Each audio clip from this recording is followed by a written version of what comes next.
मोहम्मद यूनुस का खतरनाक plan. Army chief को फांसी देना चाहते हैं यूनुस।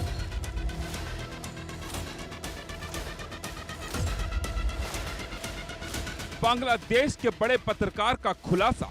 शेख हसीना के तख्ता पलट के बाद जिस आर्मी चीफ ने मोहम्मद यूनुस को सिर आंखों पर बिठाया, अब धीरे धीरे यूनुस उसी की जान के दुश्मन बन गए हैं।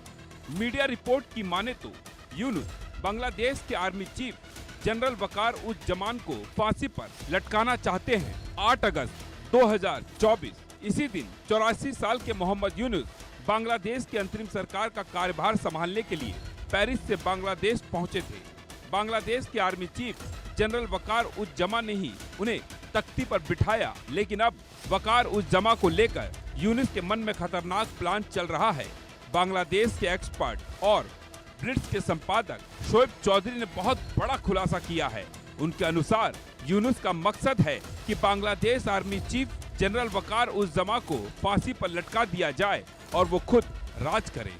चुनाव को टालना है असली वजह। वकार उज जमा ने यूनुस को बांग्लादेश की कमान सौंपने से पहले बांग्लादेश में 18 महीने में चुनाव का ऐलान कराने का वादा लिया था, लेकिन अब लगता है कि यूनुस की मंशा चुनाव नहीं करवाकर पूरे 5 साल तक बांग्लादेश में राज करने की है।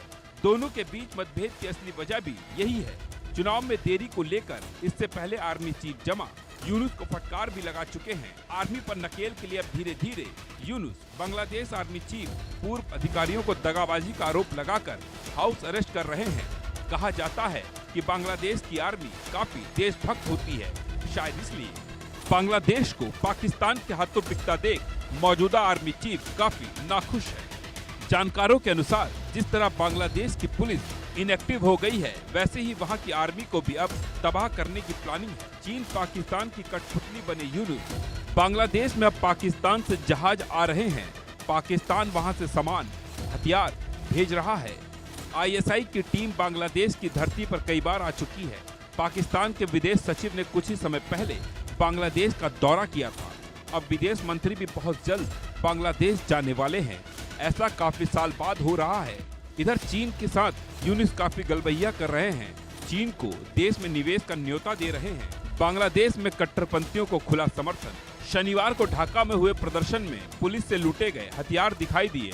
सड़कों पर अलकायदा के झंडे दिखे। साफ है कि यूनुस सिर्फ कठपुतली हैं। असल में मास्टरमाइंड पाकिस्तान और चीन है, जो भारत की तरक्की नहीं देखना चाहता। विकास की बात करें तो 1947 से 2024 तक आते आते पाकिस्तान काफी तंगहाल हो गया, लेकिन बांग्लादेश भारत की मदद से 1971 से 2024 तक इकोनॉमिक स्टार बन गया। लेकिन शेख हसीना के जाते ही, यूनुस के आते ही सब खत्म हो गया। कट्टरपंथी बांग्लादेश में भड़काऊ भाषण दे रहे हैं। अल्पसंख्यक हिंदुओं पर जुल्म हो रहे हैं, लेकिन यूनुस को ये सब नहीं दिख रहा। वो मददगार और मित्र चीन और पाकिस्तान से दोस्ती बढ़ाकर भारत की अनदेखी कर रहा है और अपने आर्मी अफसरों पर नाहक दगाबाजी के आरोप भी लगा रहा है। इधर बांग्लादेश की जनता सब देख और समझ रही है। ऐसे में कभी भी मोहम्मद यूनुस के खिलाफ बांग्लादेश में बड़ा आंदोलन दिख सकता है। Bureau report, India news.